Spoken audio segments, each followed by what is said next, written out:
예수께서 무리가 자기를 애워싸는 것을 보시고 건너편으로 가기를 명하시니라.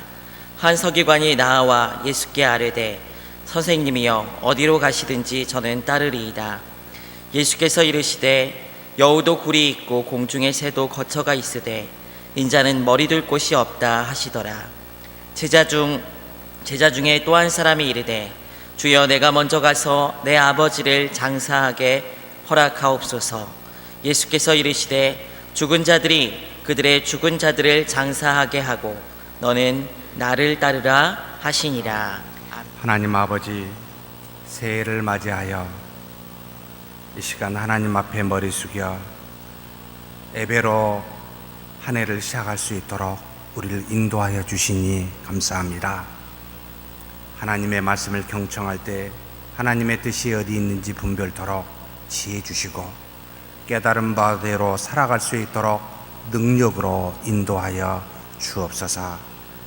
마음은 원이로되 육신이 약한 우리인 줄 주께서 아시오니 우리 마음속에 계신 성령께서 믿음을 공고하게 하여 주시고 믿음으로 모든 일들을 감당케 하여 주옵소서. 우리 주님 예수님의 이름으로 기도하옵나이다. 아멘. 제가 질문을 한 번씩 한 적이 있습니다. 혹시 살려고 믿으십니까? 믿으려고 사십니까? 어떤 것에 저와 여러분은 그 질문에 해당이 될까요? 살려고 믿는다면 삶이 목적이요 믿음이 수단이 됨이 틀림없습니다. 그래서 내 인생에 이 땅에 살면서 올 한 해도 하나님의 은혜와 사랑이 넘치는 내 인생의 무엇을 위하여 하나님은 나에게 제공하는 수단이 되는 신자가 맞고요. 그런데 어린 신자일 수밖에 없습니다. 왜냐하면 두 번째 사람은 믿음이 목적이요 자신의 삶이 수단이기 때문에 나는 믿음을 목적으로 믿음 때문에 삽니다 라고 하는 사람은 하나님의 뜻이 가장 우선이요 내 삶은 하나님의 뜻을 구현하는 수단일 뿐입니다 라고 고백하는 자들이기에 그리스도를 함께 믿어 따라가는 자지만 제자에 해당이 되겠습니다. 과연 저와 여러분은 이 자리에 앉아서 새해를 맞이하여 새해 올 여러 가지 것들을 무엇으로 생각하고 계신지 스스로 이 질문을 통하여 자문자답해 보셨으면 좋겠습니다. 예수님 주변에 당시에도 수많은 사람이 함께 허다한 사람이 따라다녔습니다. 그들의 대부분은 자신의 문제를 해결하고 싶어서 하나님 나라와 그 진리에 대해서 듣고자 따르는 사람들보다 예수님께서 병을 고치고 귀신을 쫓아내며 초자연적인 이적을 여러 사람에게 베풀고 그런 것들을 본 많은 사람들이 내 문제, 자신의 문제를 해결하고자 그렇게 예수님 주변에 허다한 무리들이 있었습니다. 바로 이날도 마찬가지입니다. 손을 대어 나병한 자를 고치셨고 말씀만으로 백부장의 하인을 낫게 하였으며 베드로 장모의 열병을 고치시고 귀신 들린 자와 병든 자를 고쳤기에 수많은 사람이 예수님을 애워싸게 되었습니다. 예수님께서는 이 사람들을 좋아하지 아니하고 피하여 호수 반대편으로 가시고자 했습니다. 이런 상황에서 바로 두 사람이 등장합니다. 한 사람은 서기관이라고 본문에 나와 있습니다. 서기관이 예수님께 아뢰입니다. 사람을 피해 도망가고자 하는 예수님에게 말합니다. 선생님, 어디로 가든지 나는 당신을 따르겠습니다. 디다스칼레 랍비란 말을 쓰지 않습니다. 서기관이 유대교에 따라 그들이 주로 썼었던 랍비라는 말 쓰지 않고 예수님의 천국 산상수훈의 하나님 나라에 대한 가르침을 알고 이것을 가르치는 디다스칼레에 굉장히 쓰지 않는 표현을 씁니다. 선생님, 당신은 이 땅에 있는 우리 랍비와 같지 않군요. 하나님의 진리를 정확히 말하기에 당신은 디다스칼레의 나의 선생이십니다 라고 고백하며 예수님의 말을 경청하고 받아들이는 한 서기관이 예수님이 피해 도망가는 것을 보고 따르겠습니다 라고 말하는 장면입니다. 예수께서 뭐라고 대답하십니까? 참 매몰차입니다. 참 한 서기관이 변화된 것이 얼마나 어려운데 그래 대견하다, 나 같으면 그래 같이 가자 이렇게 말할 텐데 그렇게 말하지 아니하고 답하십니다. 여우도 굴이 있고 공중의 새도 거처가 있으되 인자는 머리 둘 곳이 없다. 이 말이 무슨 뜻입니까? 두 가지 의미가 있습니다.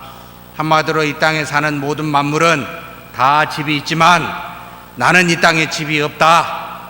이렇게 사는 나를 그래도 쫓아올래? 이 말이지요. 사랑하는 성도 여러분, 이런 주님을 우리는 쫓아갈 수 있습니까? 세상에 어떤 근거도 마련하지 아니하고 그저 진리를 가르치고 하나님 나라를 전파하는 이분만 쫓아갈 수 있습니까? 이 서기관이 같이 가겠다고 어디든지 따라가겠다고 하는 이 서기관에게 예수님이 매몰차게 답하고 계십니다. 무언가를 얻고자 따라오면 소용없다 이 말이지요. 두 번째 의미가 있습니다. 예수님의 집은, 예수님의 고향은 이 땅에 있는 것이 아니라 하늘에 있다라는 의미를 내포하고 있습니다. 우리의 영원한 집은 썩지 아니할 하나님 나라에 있음을 가르치고 있습니다. 우리의 본향은 이 땅이 아니라는 말이지요. 그러니까 너는 나를 따라오려면 이 땅의 어떤 고향을, 집을 생각하지 말고 하늘에 있는 집을 생각하고 따라와야 된다라는 의미가 포함되어 있습니다. 이 말을 들은 서기관이 아무 답을 줄 수가 없습니다.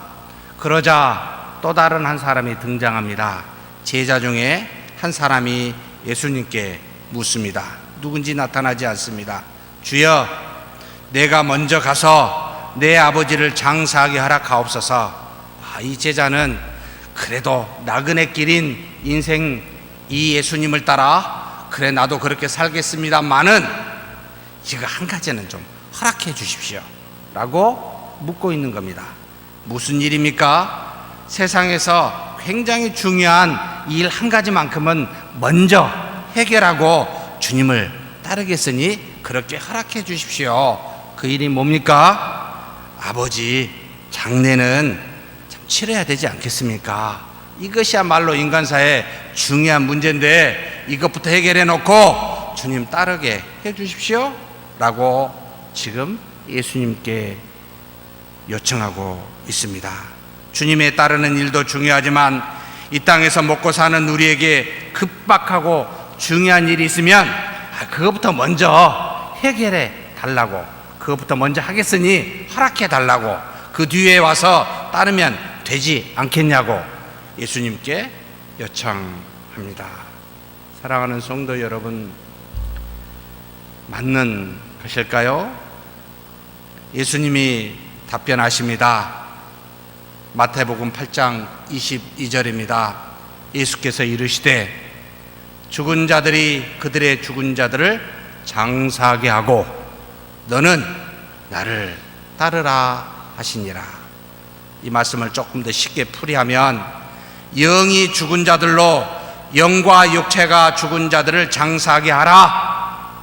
너는 영이 죽은 자가 아니라 그리스도를 믿어 성령으로 살아있는 신자이기에 영과 육이 살아있는 나를 따르라. 이렇게 지금 표현하고 계십니다. 예수님은 하늘에서 말씀으로 계신 제2위의 하나님이셨습니다.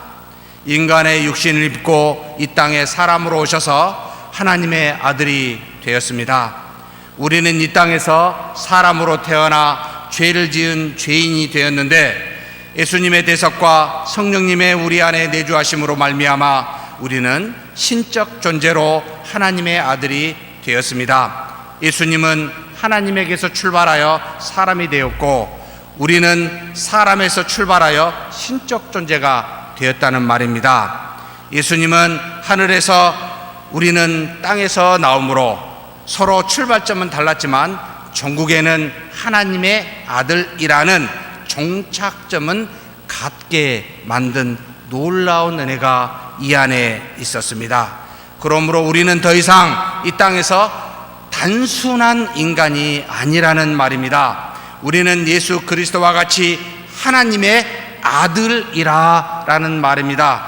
그래서 예수님께서 죽은 자들을 장사하게 하고 너는 나와 같이 산 자이니 나를 따르는 것이 마땅하다라고 그렇게 가르친 것이지요. 하나님의 아들로서 이 세상에나 저 세상에나 다 필요한 하나님 나라의 원리를 따라 사는 것이 바로 맞는 것이 아니냐라고 그렇게 가르치고 있습니다. 그래서 너는 나를 따르라 라는 말은 육체가 있지만 육체를 목적으로 하는 육체의 소욕을 따라 사는 것이 아니며 비록 눈에 보이지 않지만 우리를 하나님을 아버지라 부르며 하나님의 자녀가 되게 하신 성령을 따라 사는 것임을, 그렇게 우리에게 삶의 본을 보여주신 그리스도를 따라 사는 것이 우리의 본분임을 예수님은 가르치고 그렇게 따라오라 라고 말씀하신 겁니다. 예수님은 몸을 가지고서도 육체를 따라 살지 아니하고 오직 하나님의 뜻을 따라 행하시며 사시는 분이셨습니다.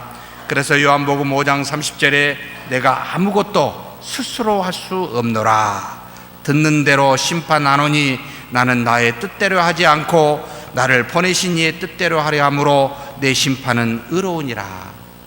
예수님은 이 땅에서 오직 하나님 아버지의 뜻대로만 사시고 말씀을 그렇게 전하셨습니다. 그래서 하나님의 모든 뜻은 바로 이 성경에 다 담겨져 있고 예수님이 전부 다 말씀하셨으며 우리에게 본으로 보여주셨습니다.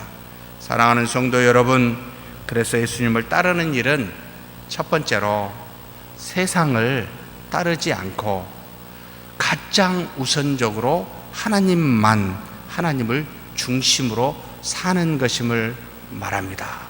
세상 일이 급박하다 하여 중요하다 하여 이것만 하고 오겠습니다, 이것만 해결하고 따르겠습니다는, 사랑하는 성도 여러분, 죽은 자들로 죽은 사람을 장사하게 하십시다. 그만하면 족하지 않습니까? 이제 지금까지 그렇게 살았으면 족하지 않습니까?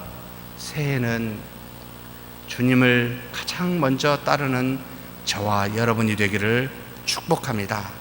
그래서 세 가지만 간단하게 권면 제안하고 싶습니다. 주님을 따르기 위해서, 너는 나를 따르란 이것을 위해서 세 가지 좀 했으면 좋겠습니다. 첫째는 내년 한 해 하나님이 주신 말씀 성경을 일독하는 한 해가 되십시다. 모든 하나님의 뜻은 말씀에 있습니다. 누누이 강조합니다. 사람에게 없습니다. 사람의 모임에 없습니다.